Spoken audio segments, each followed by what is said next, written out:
Let me tell you of the days of high adventure.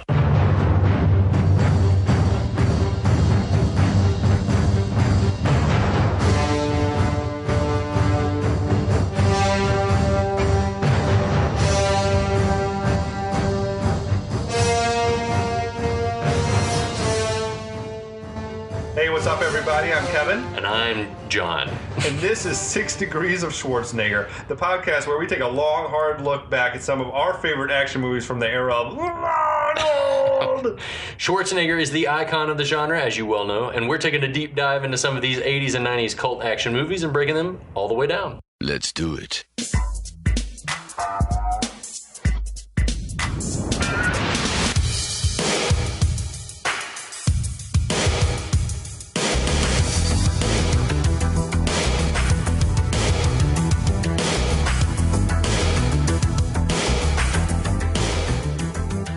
Hey, John, what's up? How you doing, bud? Hey, brother. How are you doing? I'm doing splendidly. Fantastic. I am enjoying the heck out of an Atlanta beer here in Houston. Sacrilege. That's Yeah, okay. man. I bought it. Yeah, you did. A little Sweetwater. I needed a taste of home. A taste of home here in Houston. It is hitting the spot. It is helping to wash the taste of this movie out of my mouth. This movie sucks. I'm sorry to have subjected you to this one, my friend. I took it willingly. I'd Dude. do it again, too. Sometimes nothing pleases like a fucking shit show. Yeah, it's somehow oddly gratifying to watch it and think I could do better or something like that. Yeah. I don't know what it is. It's just watching this movie, I don't even know how to describe it. It's a disaster from start to finish. This is the second episode of our breakdown of the 1989 action movie classic It's something. Tango and Cash. Classic piece of shit. It's something. It's something. Anyway, It's real bad, you guys. let's But grin and bear it. that's right. I'm gonna sip some bourbon. What are you working on over I'm there? drinking some Tennessee whiskey. This is the premium whiskey from Uncle Nearest Distillery in Tennessee, black owned. You guys, this is delicious. Thanks very much. And it definitely is washing the taste of Tango and Cash out of my I am mouth. going to start in on one of those maybe next go around. You should. It's wonderful. Well, I So, guess I'll drive this time. I'll recap what happened. Yeah, tell us all what happened Previous. last time. I tried to put it out of my mind. Fucking shit. So, Tango and Cash are the two best cops in Los Angeles, I guess. That's what we've been led to believe. We saw them each have a couple of little action sequences in the beginning that would have put any other cop on administrative leave for a while. And also, you brought up a good point that they're both lieutenants yeah. out making busts and doing arrests and Yeah. stuff when they should be behind a desk They're running bossing and people ripping. around. Yeah, they should be delegating resources and giving orders to their sergeants and everything like that. Oh, well. But no, they're out there on the streets fucking busting heads, kicking asses. They're doing stuff. So each of them, they view each other as rivals, I guess. Right. Not a lot happened in the first chapter if you think about it. No. Basically, we're introduced to both the characters, and then they both get the same tip for Yeah. the same bust that they can maybe try to make that night. And we meet the suite full of bad guys. Yeah, there's a whole bunch of bad guys led by Perrette, played by Jack Palance. Right. He's got Excellent. Quan and Lopez are his top lieutenants or whatever. And through a bizarre mouse analogy, he is going to have Tango and Cash put in jail so that he can pull off the biggest heist of his career. He's gonna make them like rats in a maze or something like this. We guess. I guess that's his scheme. So yeah, both Tango and Cash are very much amped up to try to make whatever this bust is. So we Right. don't even know what They've both gotten the they. same hot tip. We don't even know what it is that they think that they're going to unearth or uncover. I am All they know automatically is assume it's drugs or something. There's a deal going down tonight at this address. Right. That's all they know. That's all right. they know. Anyway. Well, the action picks up. I guess we should talk about it. If we don't talk about it, we'll we'll talk about it. We'll never be able to talk about another movie again. So this episode picks up with Tango on a stakeout watching Ponytail Goon, who we saw back at Perrette's lair, Yeah. and he stops outside of like a a garage door, and someone hands him a briefcase. The door opens like a couple of feet, and then briefcase slides out, and he takes the briefcase, looks directly at Tango, and then walks into the same building or into a different building. Maybe a nearby building. I want to point out lieutenants, like Lieutenant Tango, do not sit out alone on stakeouts. Right. Maybe it's in their they're so good. Maybe it's in their contract. They're like, we only work alone. We don't do anything by the book. Yeah. That's the only way that I can think that it makes sense. Rules. Right. He witnesses this handoff of the briefcase. And so gets out. He takes off his glasses and starts following on foot. So does he need these glasses or not? When are they useful? He needed them to see this guy, I guess. Right. But now he's like, all right, now that I'm going to get into it, I don't need them anymore. I'm trying to remember later in the movie, he doesn't have them a lot. He doesn't wear them much. Right. I'm going to say then no, he doesn't. I almost feel like they're non-prescription and he just wears them for fashion. Well, I mean, I have some blue blockers that are non-prescription, but I do wear them for a reason. Meanwhile, elsewhere, Cash is sneaking into, we guess, the same building. Yeah. Tango follows Ponytail as Cash is snooping through this building. You know what? No fucking warrant. No backup. No. Lieutenants don't do this kind of work. That's what I'm saying. They make their own rules.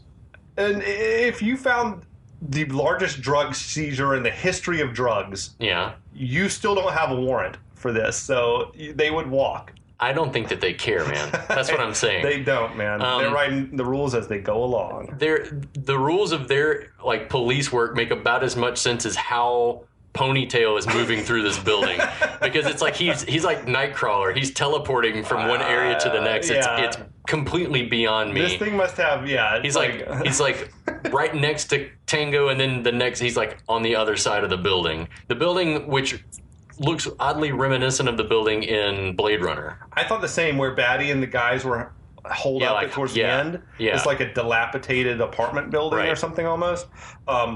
Tango, man. He's wearing these loud fucking dress shoes. Everyone's being everyone but Ponytail is being super loud. Every time Cash opens the door, it's and Tango's walking around in tap shoes, it sounds like. Yeah, fucking penny loafers. Yeah.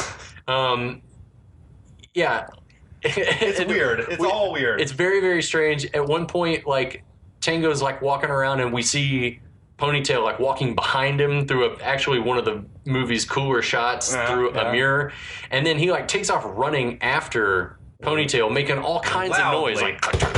It's so loud. What is happening? Anyway, Tango and Cash, through a series of weird cuts, end up drawing on each other, and somehow miraculously don't kill each other. No one pulls a trigger. They've got discipline. I guess that's a positive. They're immediately sniping at each other. Yeah. Have they ever met before? I don't feel like they have. Okay, they just know of each other's reputation? Because they see each other on the front page of the LA News every day. Drugs are out of control in this city if there's 2 mega busts going down on a single day. On a daily basis, probably, too. How many millions? How many millions? They're immediately, they're sniping at each other. They both call each other the second best cop in LA. Tango says he's been working on this case for months. Working on this case for 3 months. Cash says, well, then you must suck because I've been working on it for a half hour and I'm already caught up. Anyway. That's a good burn. Yeah. I like that thing. Oh, dude, so one or both of them must be out of their jurisdiction, right? My diction crap. I think I don't think it matters. Again, it just doesn't. No one cares. Okay. I'm thinking too hard. But you're right. Or maybe they're in central LA. Maybe they're near downtown and they're both wherever. Anyway, they come into a room and they find a dead guy, and they rip open his shirt for some reason. Stallone just grabs his shirt and rips it open, and to reveal he's wearing a wire.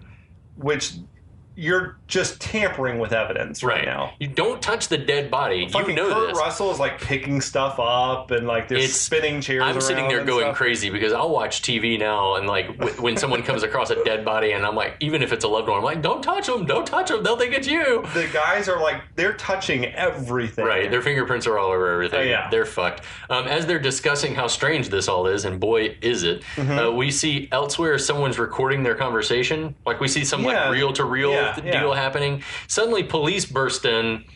And well, the FBI maybe. Yeah, FBI, somebody, law enforcement officers. I think it's FBI. I got it wrong on my notes in Road Police. Okay, I think it is the FBI. Yeah, that makes sense because later on they're in the Federal Bureau of Investigation, IA or something like that. Yeah. So the FBI bursts in and arrests him.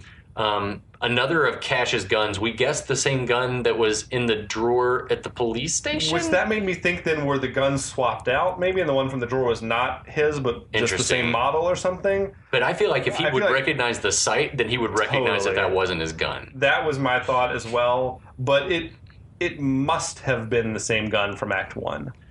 Otherwise... We'll call it a plot hole.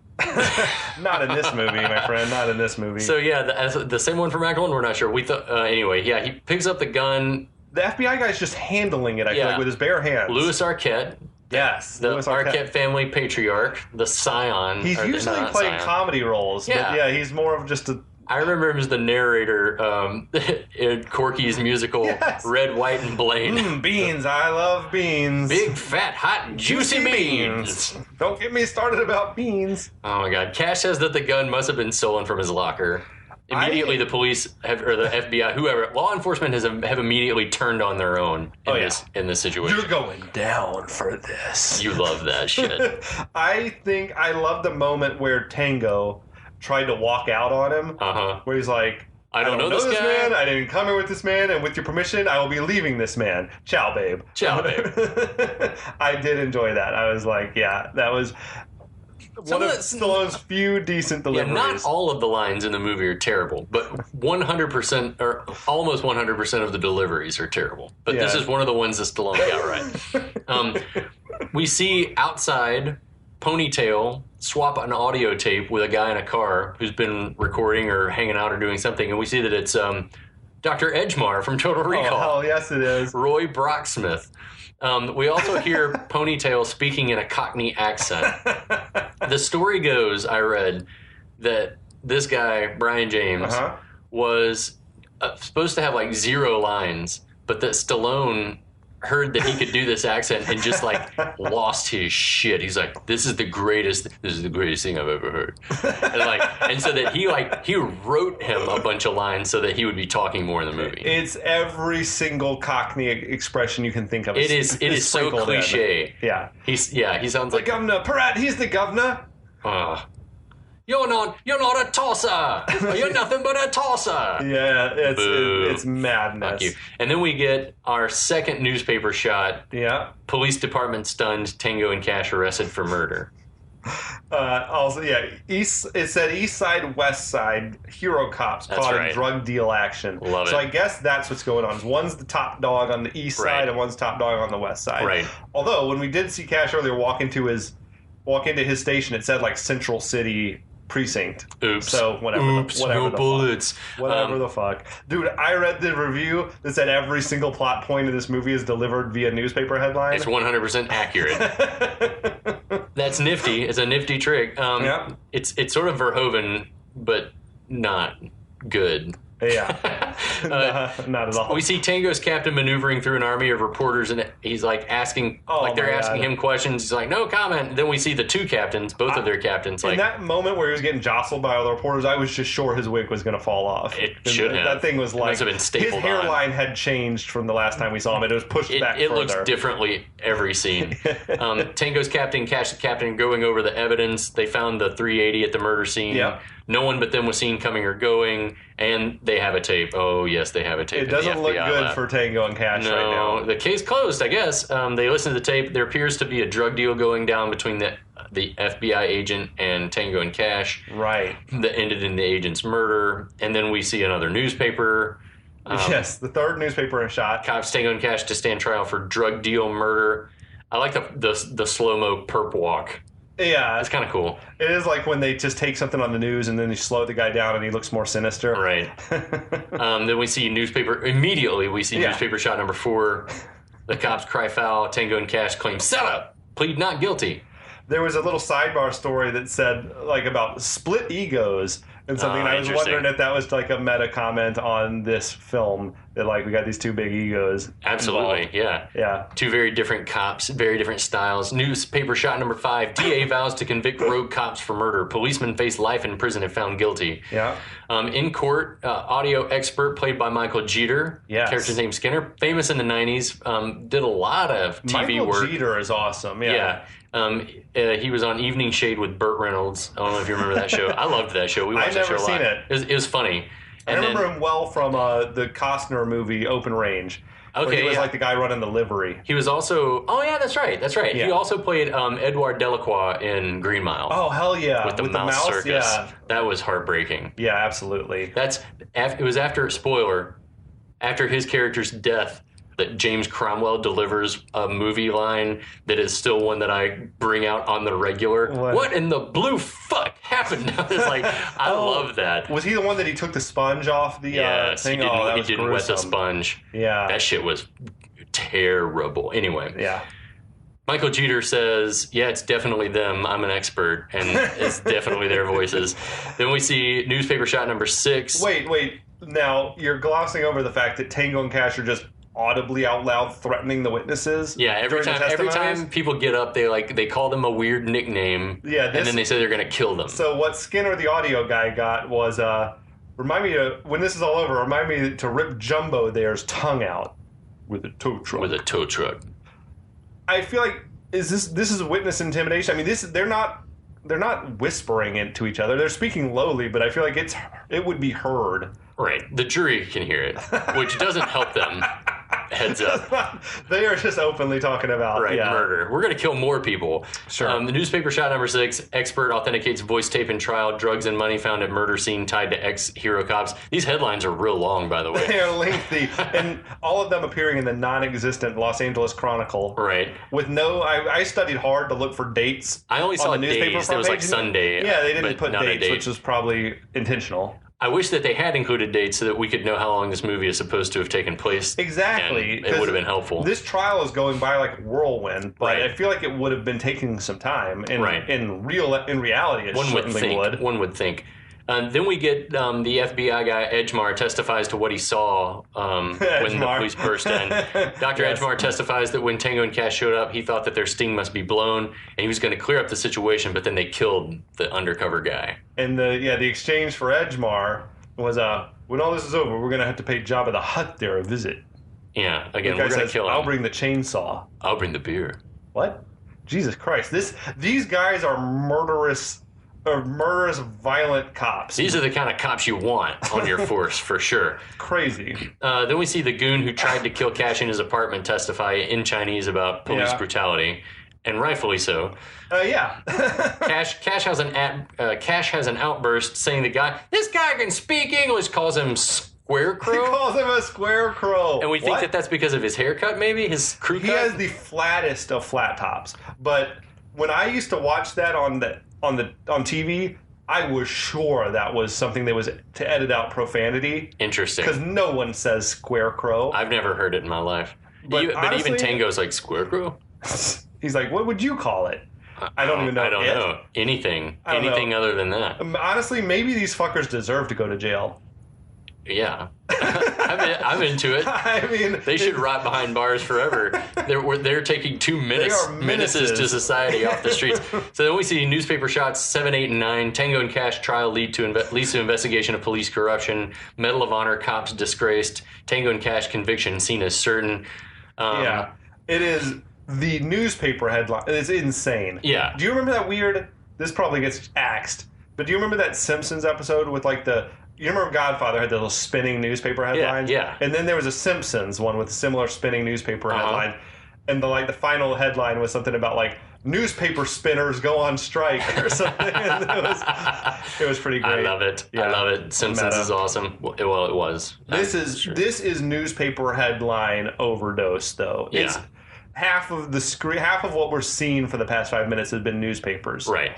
But on all the newspaper shots, the body of the articles is nothing to do with Tango or Cash or anything from the movie. It's just word salad. They didn't pay a writer to write some real articles? No. They just were like, it's not going to be up there long enough. But when I freeze frame my Blu-ray... You're a genius for even trying. I just was like, I don't even care what the articles say. No, no one should. And I'm a notorious proofreader, but I'm like, oh, it's just exhausting. You said that was like a thing in the ad business. Not necessarily the word salad thing. Like if you're looking at a layout, testing a layout, a lot of times just to see what a specific word count is going to look like, advertising people will put in, or designers will put in Greek, they call it, and basically it's just nonsense Latin. Okay. And they'll just say, they'll like get an automatic thing to like produce 250 words worth of Greek, they call it. But anyway, so that's like, people are like, do you need content for this, or do you want me to Greek it? So yeah, this is sort of like Greeking, but it's in English. It's filled with nonsensical English. Like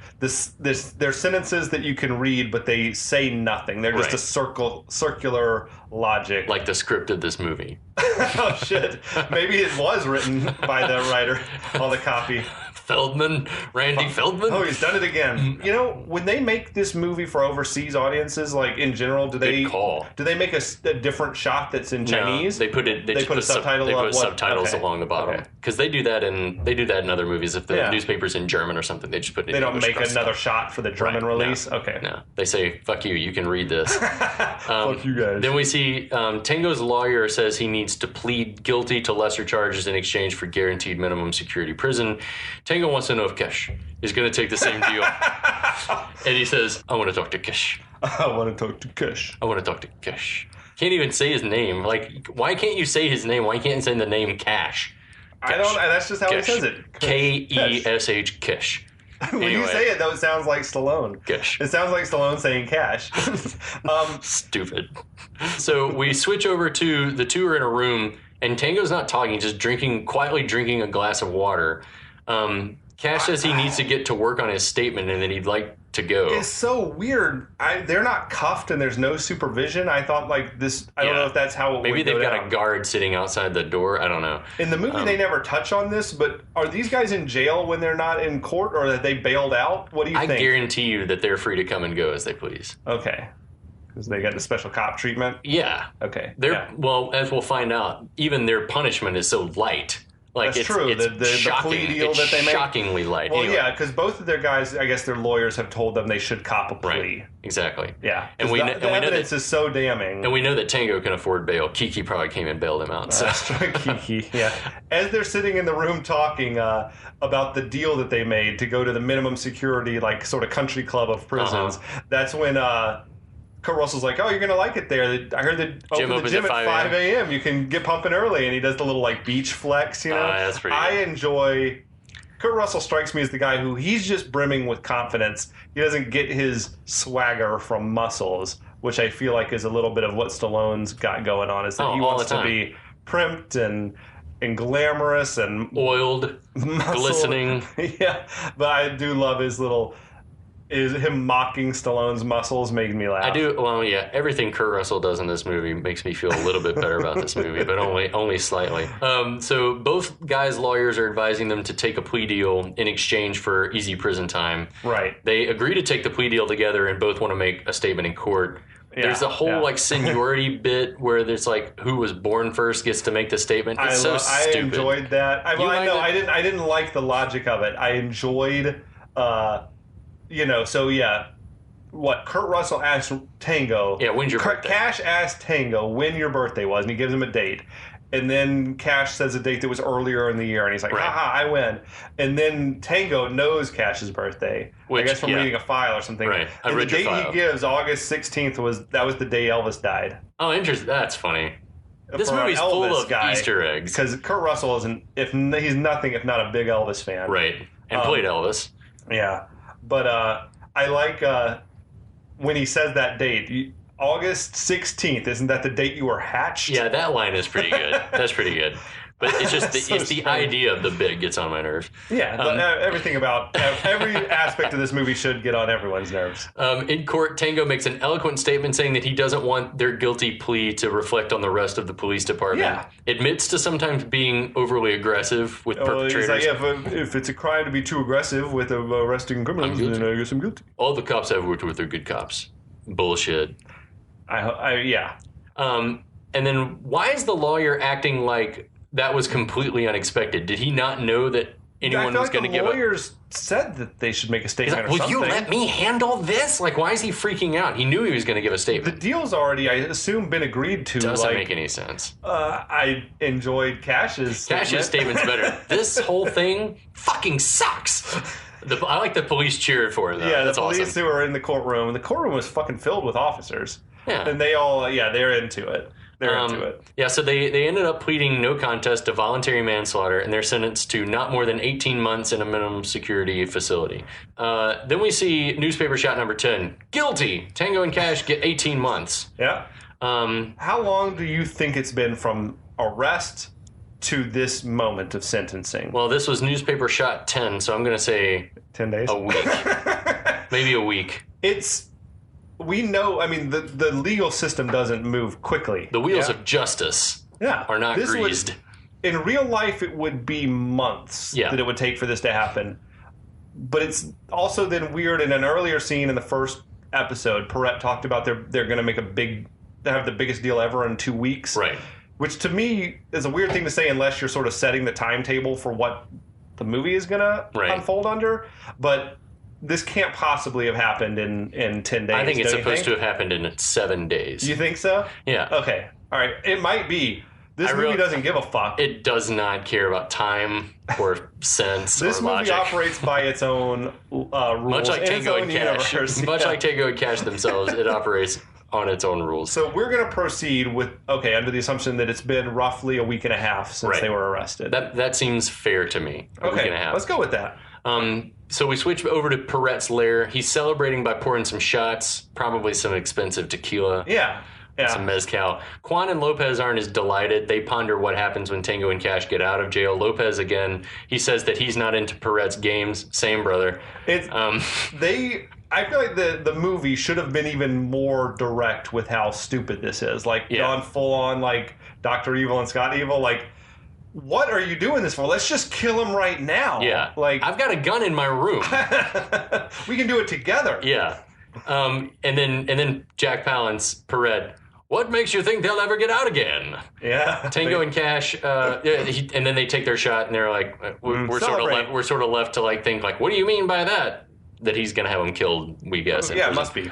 So we switch back. We have transitioned. Tango and Cash are arriving at prison, and it is not a minimum security prison. It was some Shawshank Redemption shit. It was like a castle. That's exactly what I thought. It was like Shawshank. It was a castle. It was built from stone. Elsewhere, their captains are desperately trying to figure out like where they are and what's gone wrong. They say they were taken someplace down near Victorville, which is like middle of nowhere, California, like inland from LA, I think, but California nevertheless. Right. Yeah. Okay. So then we see Tango and Cash are being paraded to the showers butt naked. Got to see that meat. That's a Kevin Costner. Asses. Yeah, that's right. Asses. You got to see them asses. It was interesting because I mean, Kurt Russell's in good shape. Yeah. Like I would like to have Russell's physique. Yeah, absolutely. But you put him next to Stallone, who just like lives in the gym, I guess, and it's like, oh wow, yeah, Stallone's like this is a guy who works out a lot. He's shredded. Yeah, and no tan lines, unlike Kurt Russell, who did have tan lines, which you look at Kurt Russell and you think that's a human being, and Stallone in no way is a human being. There's nothing identifiably human about Sylvester Stallone. This is a man who spends 4 hours a day working out and takes steroids. And then the other waking time trying to study human behavior. to learn how to mimic our ways. How does a human talk? Okay, let's go.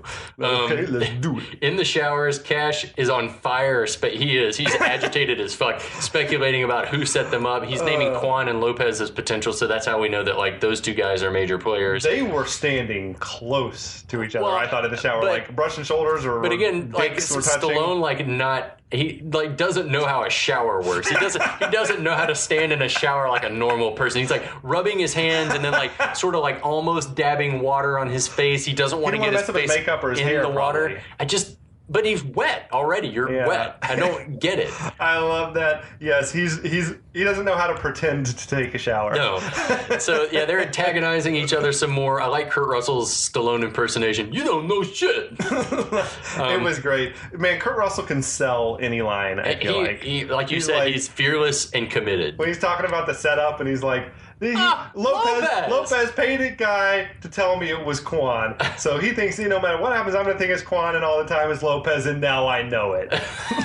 He was Jack Burton in that moment. He was Jack He was Burton like in that on moment. fire. And then we get probably some Stallone-instigated homoerotic innuendo where Kurt Russell bends down to pick up the soap. He's like, what are you doing? What are you doing?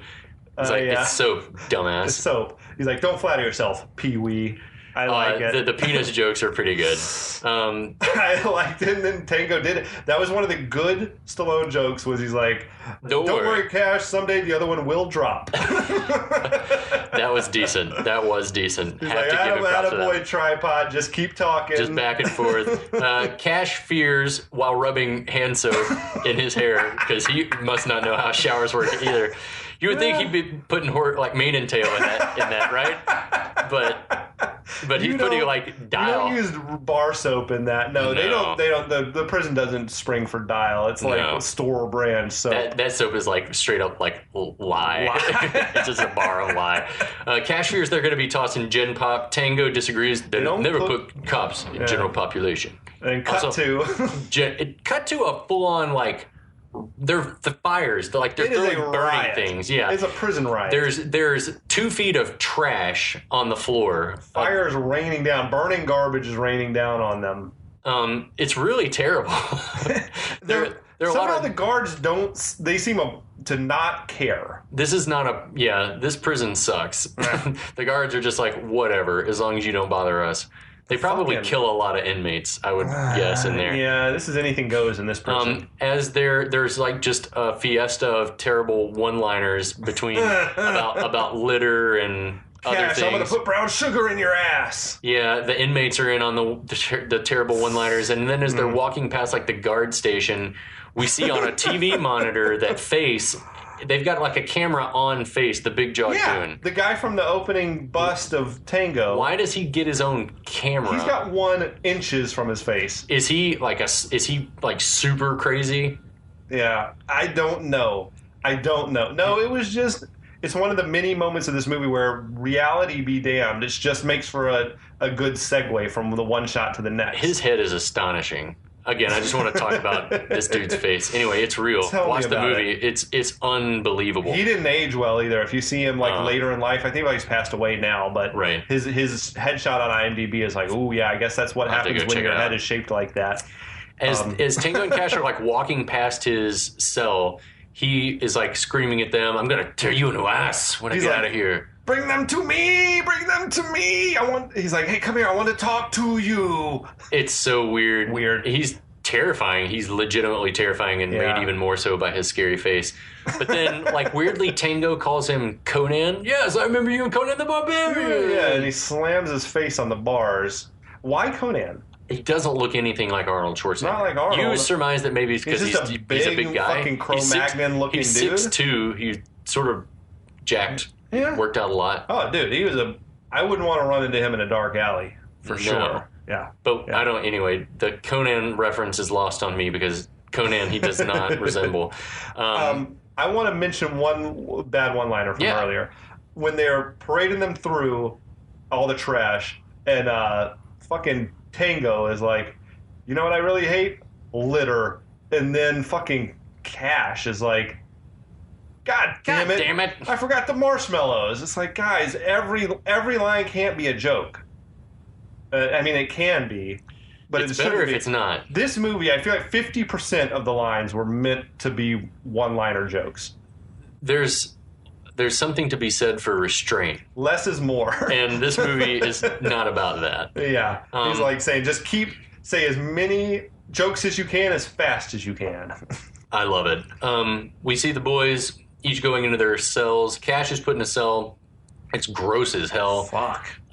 His cellmate's enormous. Oh, yeah. I love that. There's porn all over the walls. Between this, Shawshank, and Oz, prison seems terrible, and I don't want to go. The argument that they had over the toilet, though, was pretty great. Yeah, no, this is yours. Cash goes to urinate, I guess. The dude's like, that crapper's mine. And then he's like, let's get one thing straight. And yeah. The dude stands up and he's 9 feet tall. The hulking beast of a man steps out. That is yours. Fucking Kurt Russell, killer comic timing. Always. Then we see in Tango's cell a psychotic Clint Howard playing with a slinky and trying to intimidate him, saying basically I think if you look at the newspaper, it talks about how like a guy killed his best friend, and that's supposed to be like a news clipping about him. Yes, yeah, that's the impression we get. That he murdered someone. He said, that's my best friend. I killed him. And that crazy people, like, you don't mess with crazy people. Yeah, crazy. I'm crazy. Crazy people aren't afraid of anybody. Right. He fucks with his. He's starting to wait. He's reading a newspaper. And he's like reading the Tango's fucking reading stocks. the business section. Yeah. Sugar is apparently going up. As you say, where the fuck did he get that newspaper from? I have no idea, man. I get that they probably do have newspapers in there that you can read in the library area, which I assume most jails have. That prison does not have a library. Well, if it does, I don't think they let you take the newspaper back to your cell. No, and he just fucking got here. Yeah. So exactly. Yeah, maybe he had it smuggled in his butt crack or something. Maybe. Later on, after lights out, we see Cash not able to sleep, kind of smothered under his giant cellmate on the bottom bunk. We had to get in a fart joke.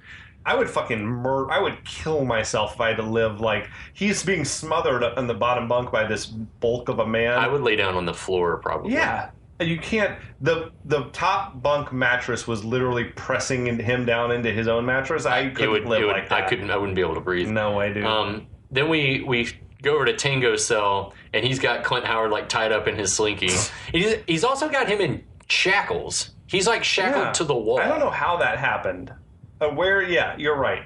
Where did those come from? Was it shackles or was it the slinky? It was straight shackles. Both. There were shackles and a chain around his wrist, and then he's also wrapped up in the slinky.